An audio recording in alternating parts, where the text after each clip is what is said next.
Eh bien, bonjour à toutes et à tous. On se retrouve dans une nouvelle vidéo, dans une nouvelle critique de film.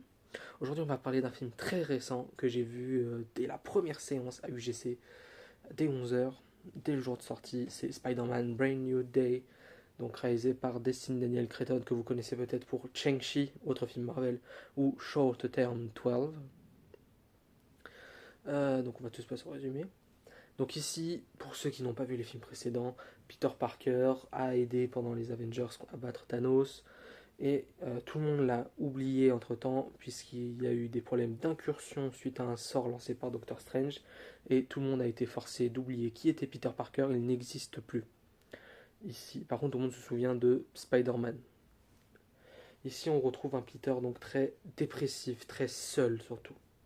Néanmoins, Spider-Man, lui, est au sommet de sa gloire. New York l'adore. New York le voit comme un véritable héros. Néanmoins, Peter à nouveau est seul, déprimé, mais surtout son corps change. Toute cette négativité, toute cette solitude en sein de lui fait ressortir son côté arachnéen et il devient de plus en plus violent. Néanmoins, un nouveau danger apparaît en ville. En effet, Damage Control, qui est censé être gentil, sans vouloir spoiler, hein, je vais éviter de trop spoiler pendant la première partie de la critique, apparaît, attaque Damage Control et Peter va mener l'enquête pour essayer de savoir qui est ce danger et ce qu'il ou elle recherche.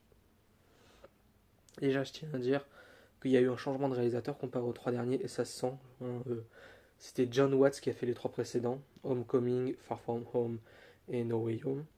Ceux qui ont vu mon letterbox verront que j'ai pas trop kiffé les films de John Watts. Je les trouve vraiment pas ouf et pas excellents.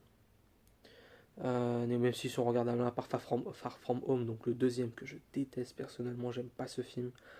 Je déteste encore plus Mysterio. Mais voilà, donc là il y a un changement de réalisateur, un réalisateur que je trouve bien meilleur, un Destin Daniel Cretton, qui a fait Shang-Chi, et donc en termes de chorégraphie, tout ça c'est excellent, mais ça je vais en revenir tout de suite. On va passer donc à la critique du film.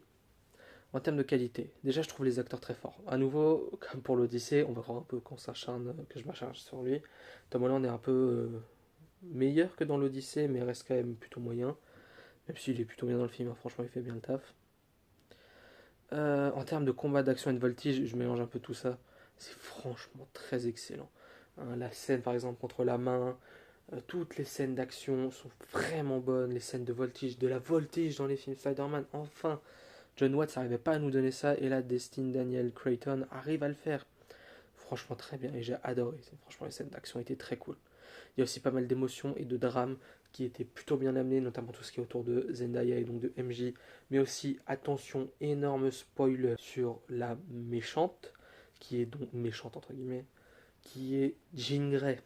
Introduction de Jean Grey, la mutante que vous connaissez, donc une mutante, une membre des X-Men que vous connaissez. Bon, les X-Men n'existent pas encore dans l'univers, mais vous m'avez compris. Qui est franchement plutôt cool et change du personnage de base dans les comics, du moins à ma connaissance et est plutôt bien amené et apporte un vrai drame qui aide Peter à avancer.